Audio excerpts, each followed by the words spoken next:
Now the Prime Minister has offered me what will change my life if that business works. And that season, do you know what I was doing? I was on 40 days praying and fasting. One day, one apple.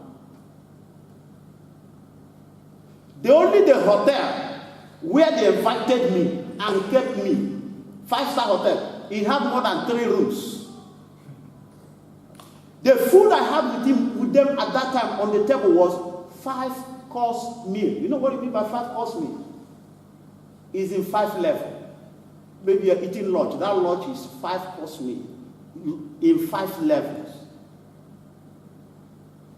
And I told them, God did not call me to do business. He said, but if you will allow me, I will call my elder brother and he will take up the business. I called my elder brother. My elder brother called his friend. I keep on saying it. His friend, his name is Christian Michael. He came. Immediately he saw money and saw wealth untold. He entered into politics and they killed him. So what would have happened to me if I took the business? Death. In as much as it was his foolishness. Why should he enter politics? He has not finished. He has not even gone to the pastor's office with the letter they gave to him. But he only saw the first level. He had hotels everywhere. He now wanted to. They killed him. Now, why am I saying all these things? If God had not told me that whatever the world promises you is unrealistic, I would have followed. Can you put the condition? It's hot here. I would have followed men. I would have followed even the advisor to the Prime Minister of Malaysia. Unrealistic. So when they were picking the refugees, they were saying, I'm still sharing with you about a story a woman said, a Sudanese woman. And the Sudanese woman, after living in Australia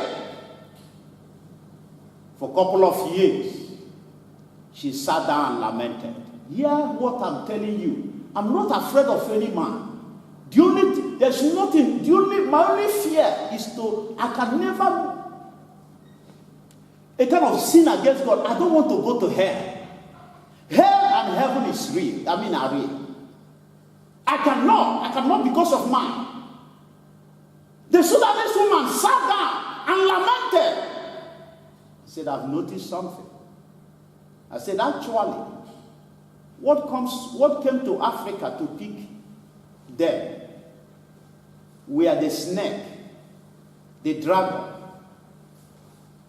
written in the Bible. What actually came from Australia, the same way some came from America, he said was the dragon. She's referring to the aeroplane, the aircraft. He said, immediately you enter the aircraft and land in Australia or land in America, you will forget everything about paying sacrifice for relationship. You will lose your relationship. You will lose your marriage.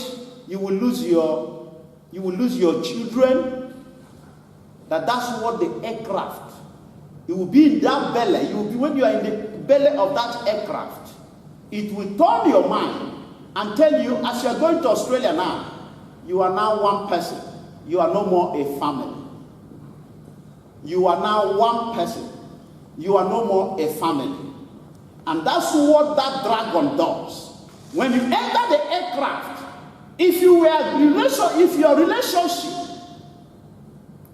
or your marriage was going on well in Africa, immediately you land in Australia, immediately you land in America, that aircraft that dragon has changed your mind and has told you that you are no more a family. You are now I, one person.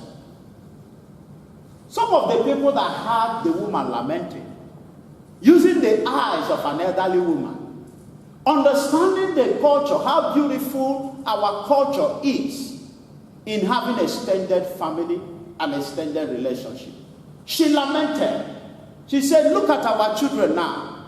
We look after our children, we don't give them independence until they are mature. But Australia will let these children loose and give them independence when they don't know anything.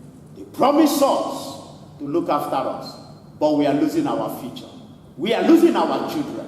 We are losing our future because the dragon has changed the law. The story I'm telling you might look like a cartoon film.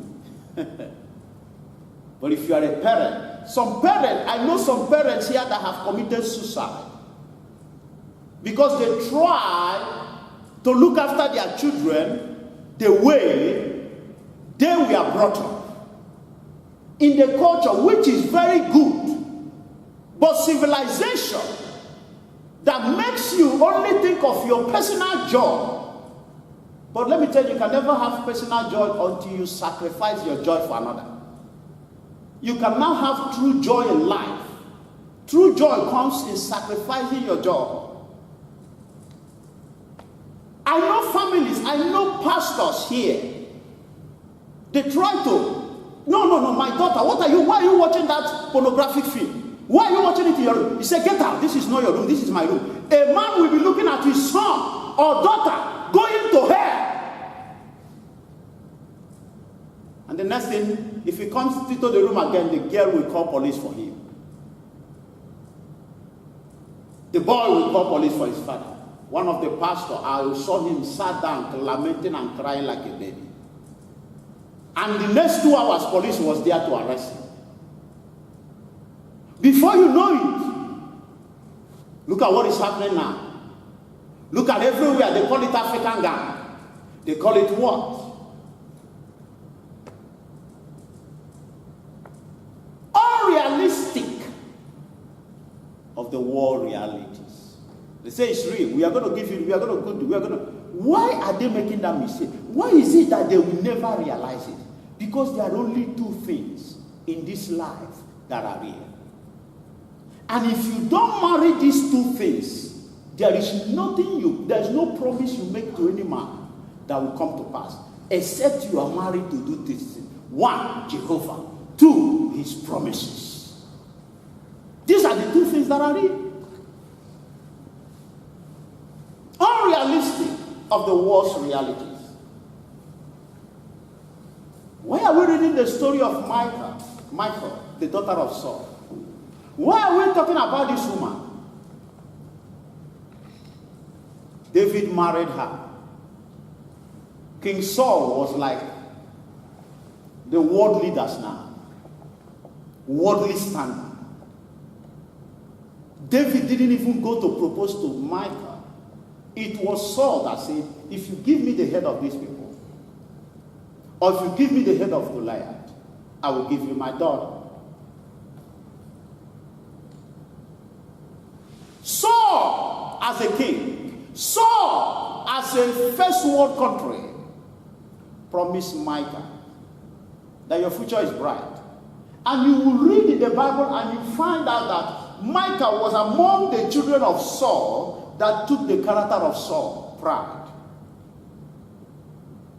David, a man that have married the 2 real things on earth. Saul gave him Michal. They became husband and wife, married together. David said, I cannot live my life without these 2 real things on earth, Jehovah and his promises and his word. But Michal had the pride of his father. And you see, the world will call you foolish person when you are married to these 2 real things. And when David brought back the ark of the Lord, he so much danced unto these 2 real things. God and his promises. Jehovah and his promise. He so much danced and danced and danced because he knew he had a future. When he was dancing, the Bible says, the wife opened the window of the house and saw David, her husband, dancing, and his clothes was going on. And they were seeing his pant. When David finished, He said, let me go and bless my wife. I have blessed the two real things on earth, Jehovah and his word. Let me now go and bless my wife. The Bible says, as David was coming to bless Micah, Micah despised David, a man of God, in her heart. And when David came, he said, stop it. Foolish man. Started insulting a man of God. Started laying curses.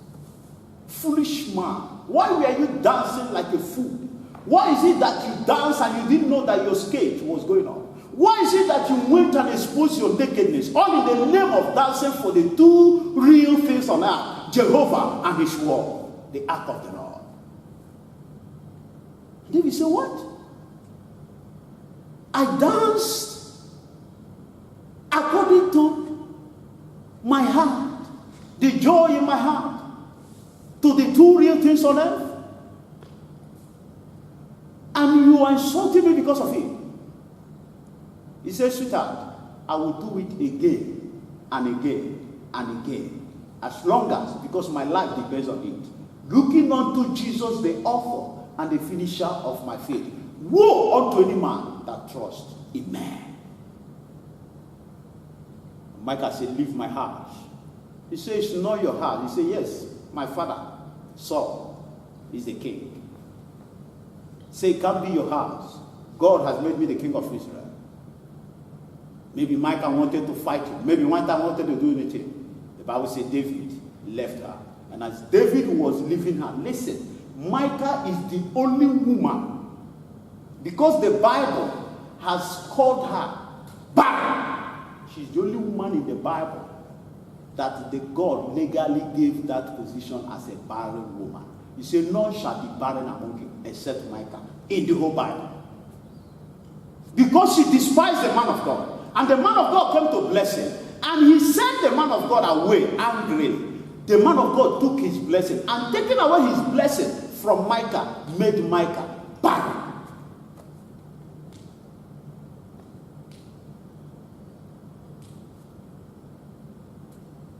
What his father promised him, the character of his father, that was going to make, she's the daughter's king of a king, that she's going to be a great woman, that her children are going to be great children, destroyed the pride, what the father promised him, the character of his father he learned, what she held tenaciously as the character of her future, destroyed her future.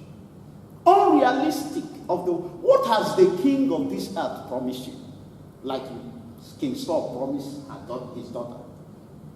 He said, follow my lifestyle. Live arrogantly. Forget the God of Israel. Because what Saul did was what his daughter did. And she lost her future. Now, why is it that the Bible now came in 21 verse 8 and started reminding us that Micah that was barren. Read it again, read it again. Read 6:23. Yes. Therefore Michal, the daughter of Saul, had no child until the day of her death. Had no child. Now, you know, let me share something. Why is it that in the story in 21 verse 8, can you read it? 2 Samuel 21 verse 8. Verse 8. Yeah. But the king took the two sons of Rephaim. Go to the second where he said 5 sons. The second paragraph.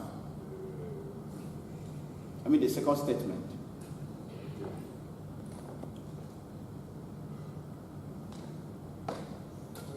It's in that verse, it's in that same verse, one verse.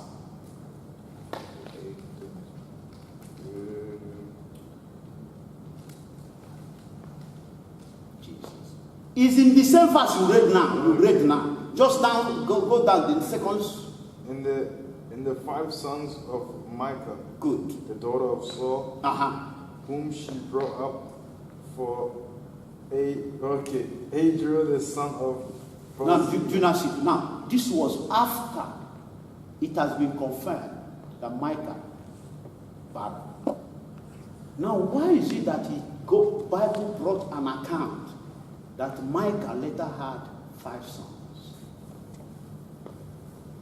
And when it was in the hand of David to pay back with 7 sons of Saul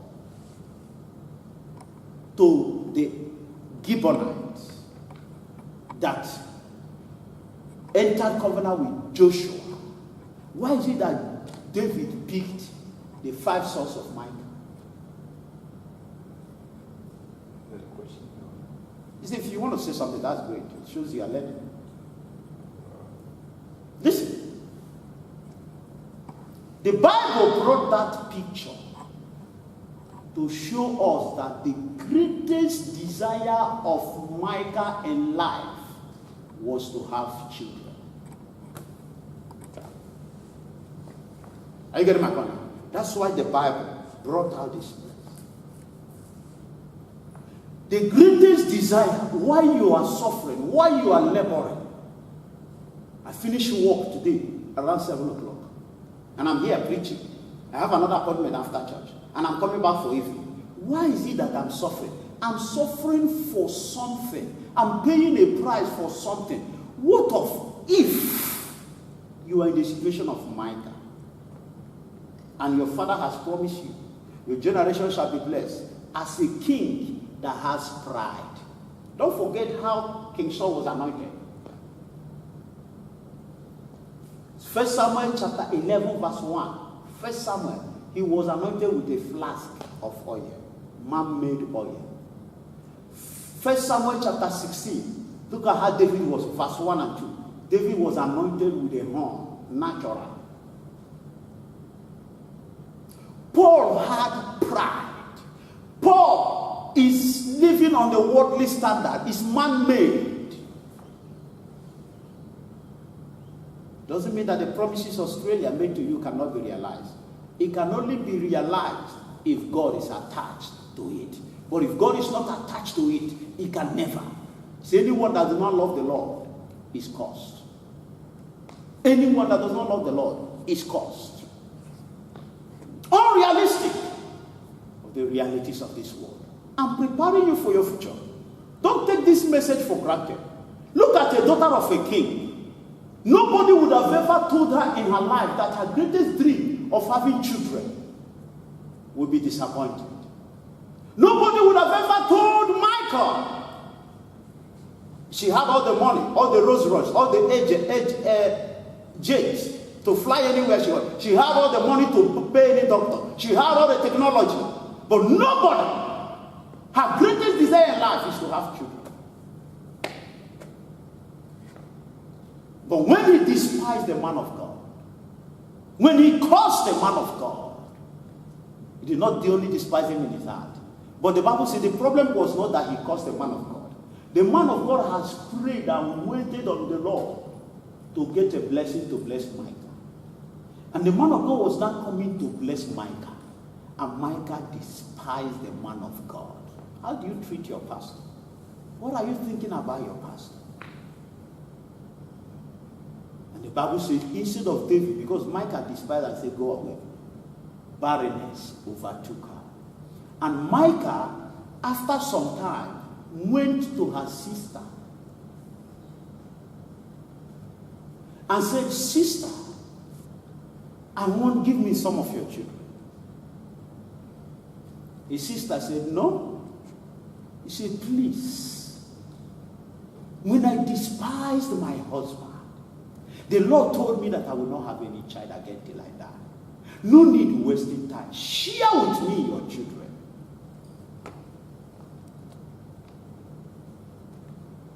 And the sister said, no. I don't know. The Bible did not tell us. But whether it was Micah that killed her sister, or whether it was accident that the sister died,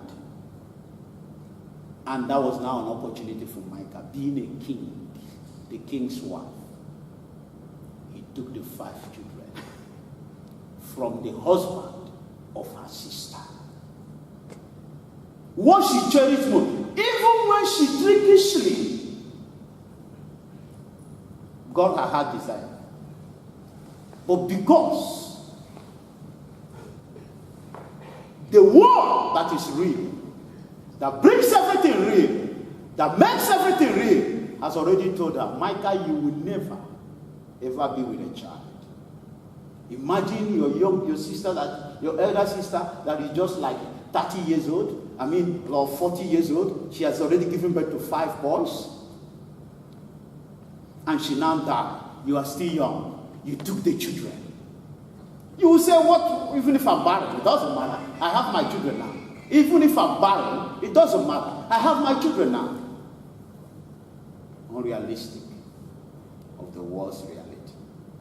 No matter what the world has promised you, no matter how authentic, no matter how scientific, if it is not joined with the 2 real things on earth, Jehovah and his word, you will never realize that reality. That's the essence of this. I will teach this topic for 6 months. So that before I would have finished it, every day of your life, the only ministration you'll be remembering. One of the Sudanese that is my friend, he said, look at what this woman said, and we were laughing at her. And we were saying, this old woman is talking like, he's calling aircraft the dragon. She's calling aircraft dragon. She's calling aircraft the old serpent. They said they laughed at the woman. When they now saw the same children the woman was saying, they have taken from us. They don't know our system. The system they want to use to train them cannot be good for them. He's not going to bless them. When we see the same people that promise, we are going to look after you. Calling the same people, they promise, African gang. Everybody put their hand and say, so this was what this woman saw. How is it that it's happening like that? When the husband and wife came with their children,